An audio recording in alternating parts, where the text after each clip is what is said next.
Friends, I have Julia Reddy from the Violin Class podcast. And, this is actually really interesting because I had the privilege of going onto her podcast episode just a few weeks ago. And that was a fun time. But now she's sitting on the opposite side. And it looks like, based on our previous conversation, right before we started rolling, that this is your first time on the opposite side. How's it feel? Feels good. I'm ready to be answering questions instead of asking them. So, yeah, thank you so much for having me on. Yeah, I actually want to dive into a little bit of what you're doing with the Violin Class podcast because it's a fun idea. Um it was always amazing to meet new podcasters in the same niche and in the violin world especially. So talk to us a little bit about yourself and how you kind of came up with this idea of starting the Violin Class podcast. Yeah, so I'm a violinist. I'm also a violin teacher. My studio right now is all adults, all online. So something a little bit different, I think, than most violin teachers. And the Violin Class podcast was a bit of a pandemic project that, got its wings after a little while. And it was written and planned for my own students and with my own students in mind, just notes and thoughts from when I was teaching. So the podcast is basically just for anyone who's learning the violin as an adult, and I share practical tips for people that are learning, some things about the repertoire, the history, and generally just giving a teacher's perspective on all things related to violin because I think that a lot of resources out there are geared towards people that are learning as kids, parents, the Suzuki method. And there's a little bit less towards the, people that are serious hobbyists or that want to go into, learning it as an adult. So that's what I do with violin class.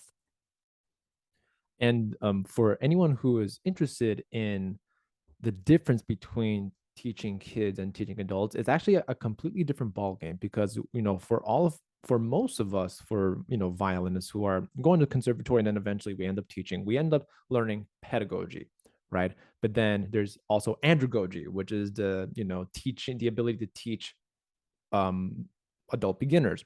Have you found that to be challenging? Have you what was your experience like, or what is your experience like teaching adults, especially online? The fact that you're continuing to teach them online is still really incredible.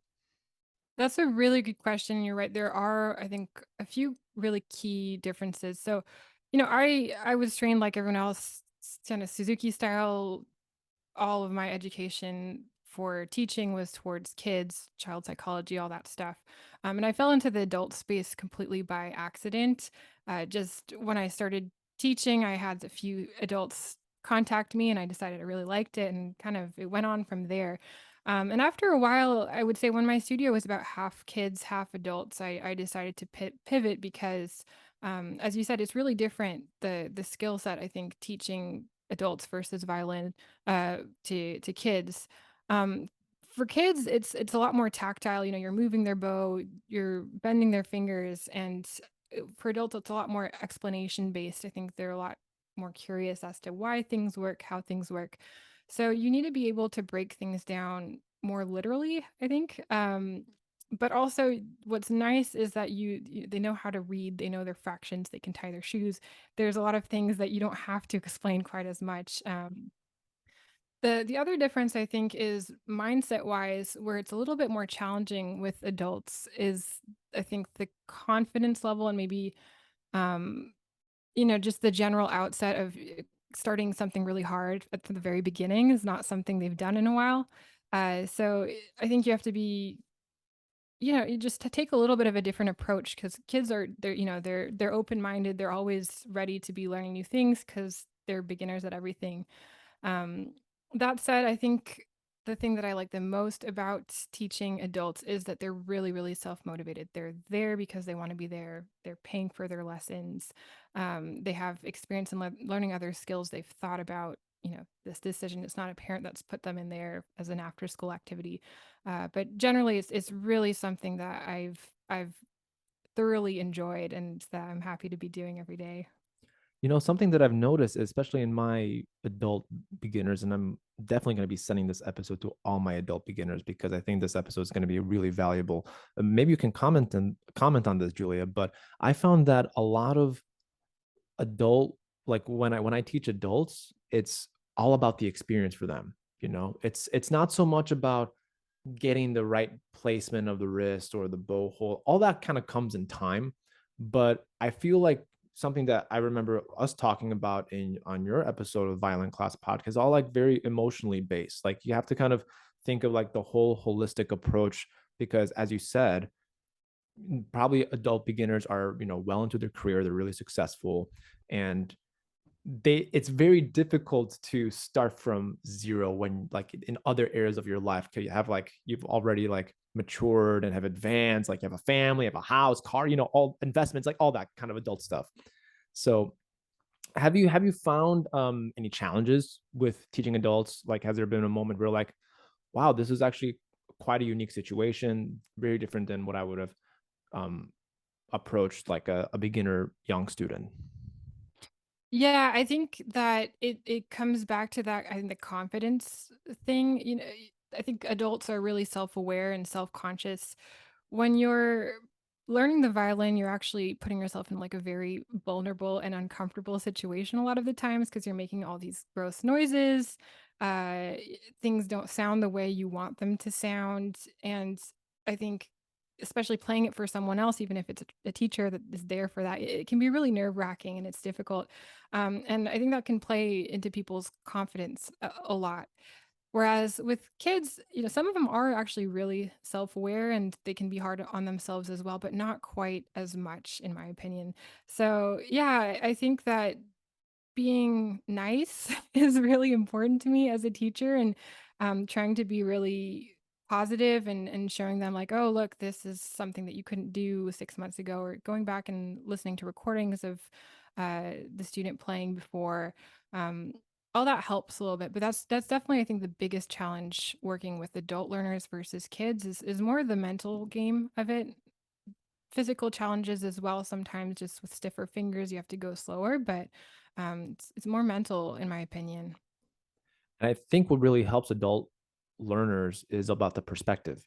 I think if you have like if you give them the perspective, like I remember when I was teaching one of my new adult students earlier this year, I'm like, okay, we're gonna start slow, but this is where I anticipate us being at the end of the summer.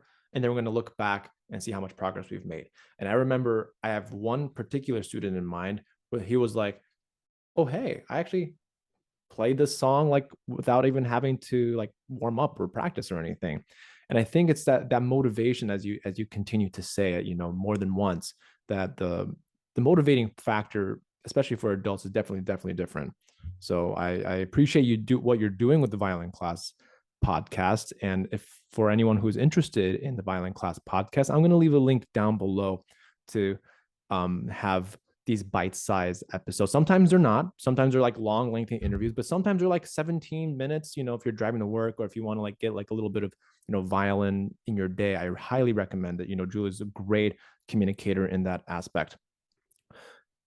As you said, you're a teacher, so I want to dive into you teaching online, how you started your online music studio. So it's very rare now that student or teachers have like full-time online studios. So describe how that started in the pandemic and how you're able to make it a lucrative business, because from what I understand, you moved from a major city in Canada into a rural area, and then you're able to make it work. So I want you to kind of dive in on that and let our audience know about how you did that.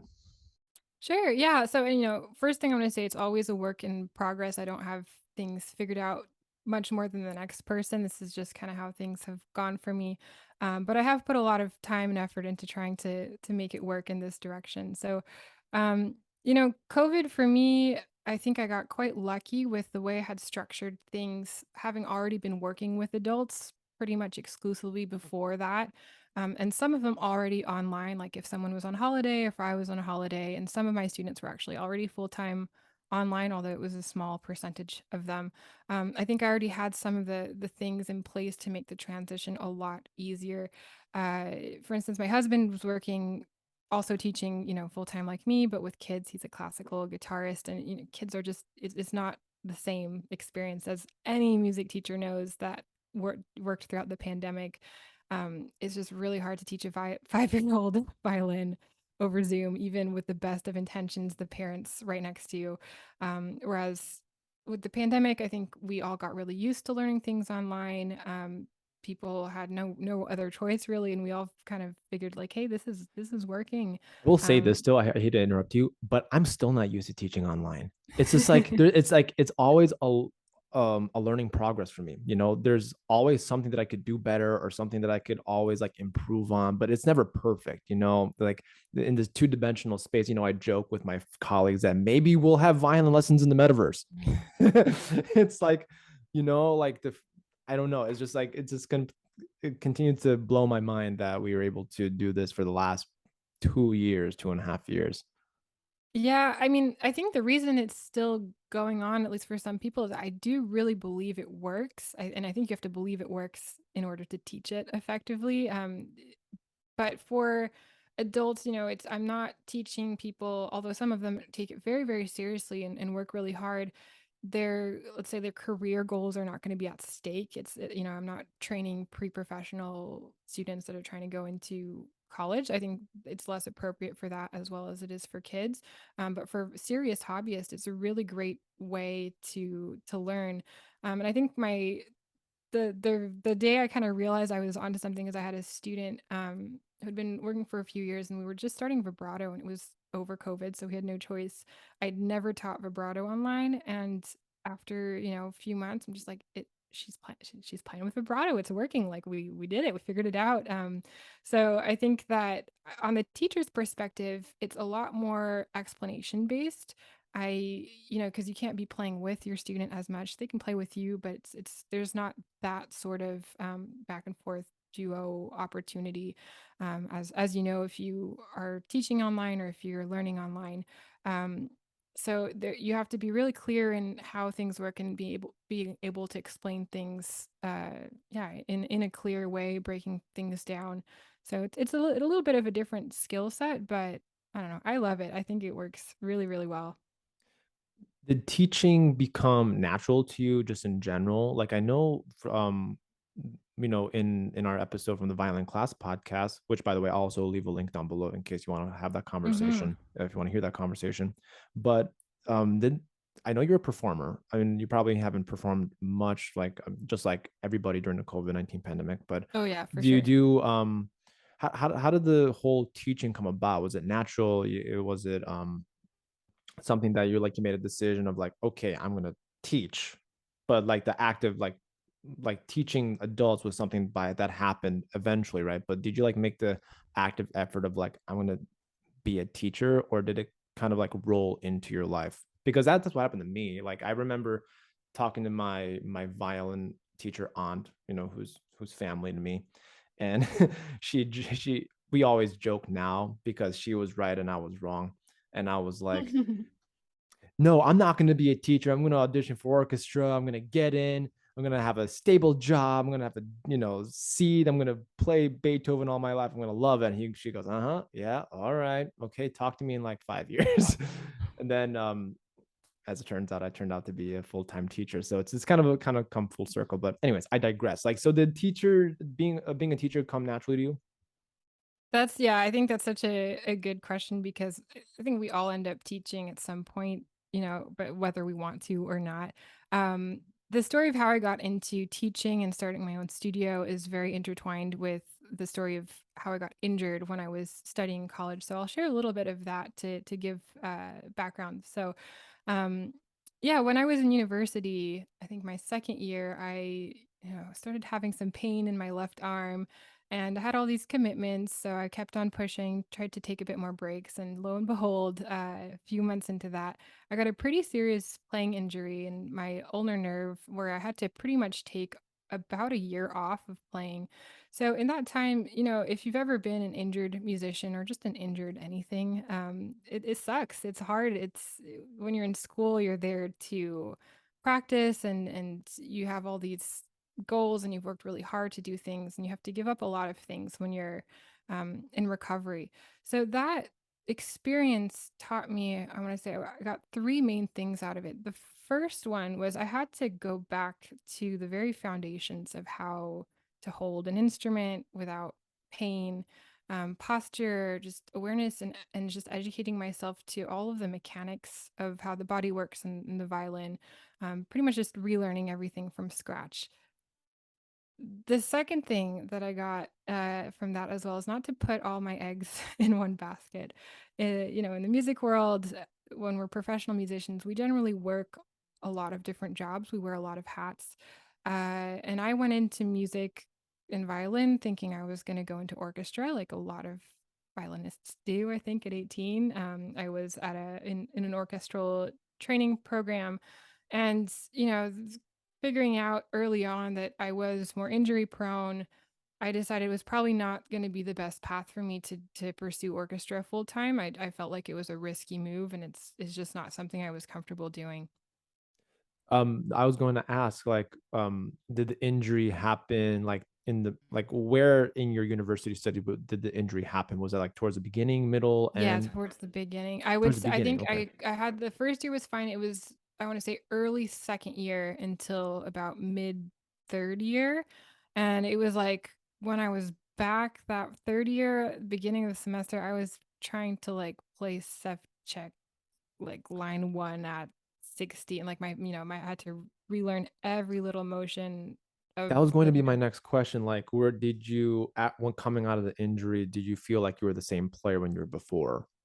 Not at all. I think that there's a lot of you know, difficulty that came with it, but I learned so much about how to play better. Like just realigning my hand frame and all that stuff. I had more stamina as well afterwards. But on the other hand, just being more injury prone, I know that it's something that I'll always have to be dealing with. I can't just pick up and play 6 hours and ever again, probably.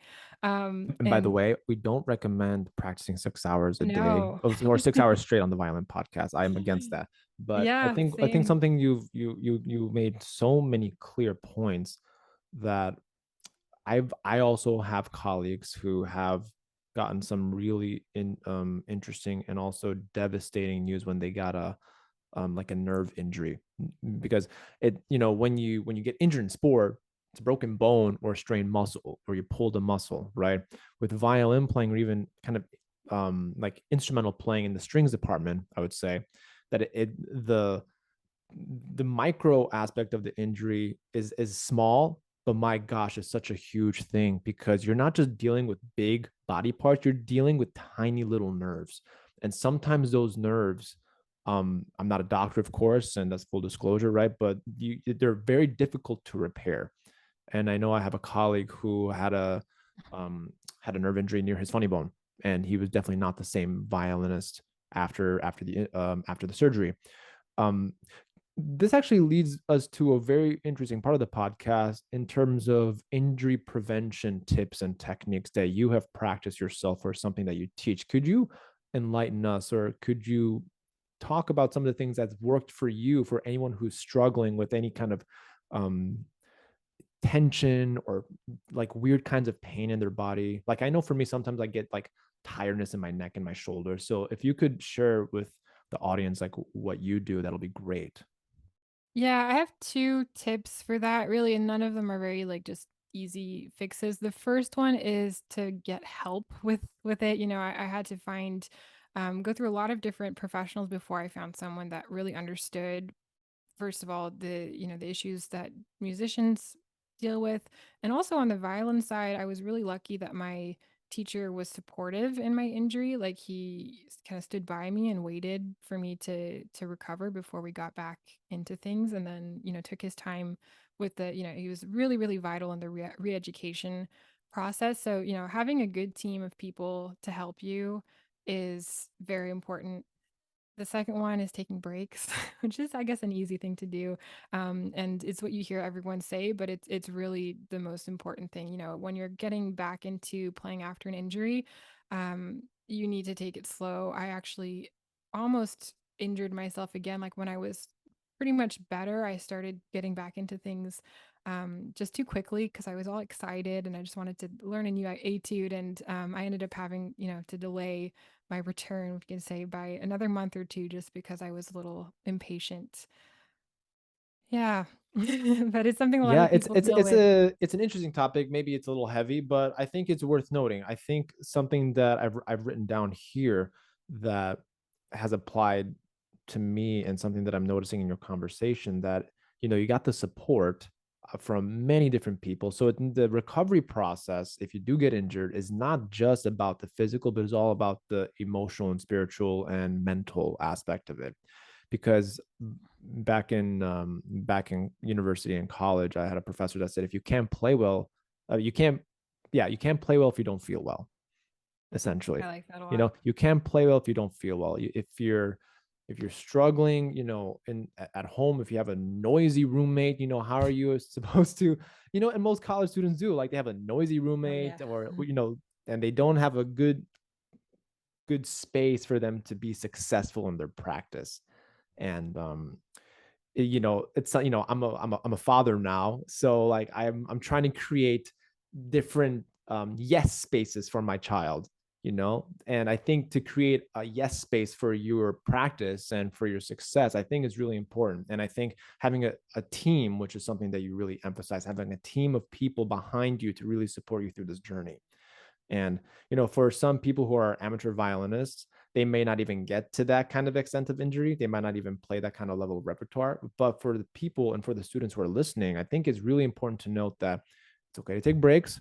I think we oftentimes, and maybe that's something that you can comment on also, Julia, that's oftentimes we connect our playing to our personality and to our identity, and it's very difficult to separate one from the two. Do you have any experiences in your life where you had, like, I don't know, I don't want to say crisis, but Gonna put it but all this, like, out there this today. maybe this evaluation of your music career, where you're like, I'm attaching my playing too much to my identity.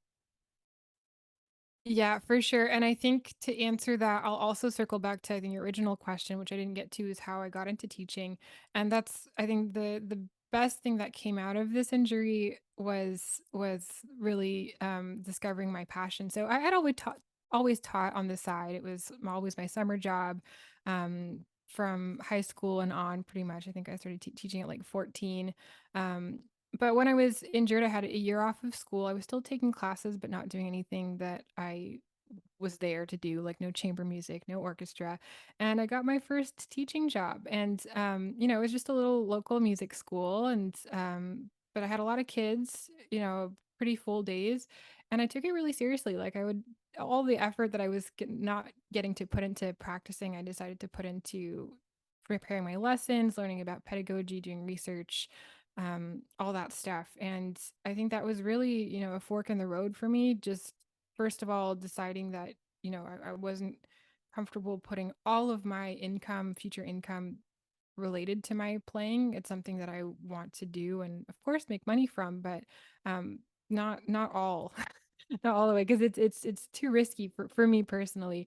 And I discovered that I really really really loved teaching. I think it's just as rewarding for me just to see if you take one direction, doesn't work, you pivot, you explain things in a way and then it clicks with your student and you just see how good it makes them feel to be able to be playing things that they didn't know that they could be playing.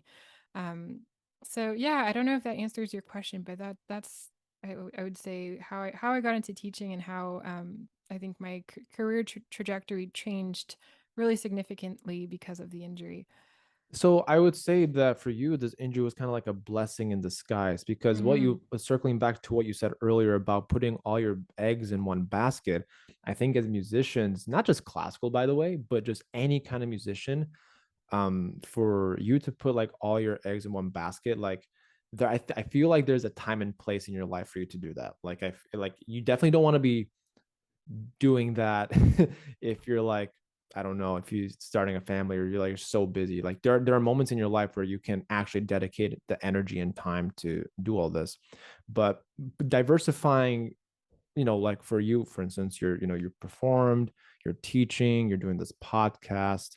So that actually is also a great transition to the whole business side of things, because you're essentially running your own business. That's something that we've talked about in the previous podcast episode, with David Taylor, which if you haven't really listened to that, highly recommended. He's a classical music entrepreneur, based in the UK. But I like talking about entrepreneurship, especially with classical music, because this is not a new idea. I feel like the medium in which we present the music has changed with social media, the internet, etc. So I want you to touch base on how you are able to diversify yourself in your business in music.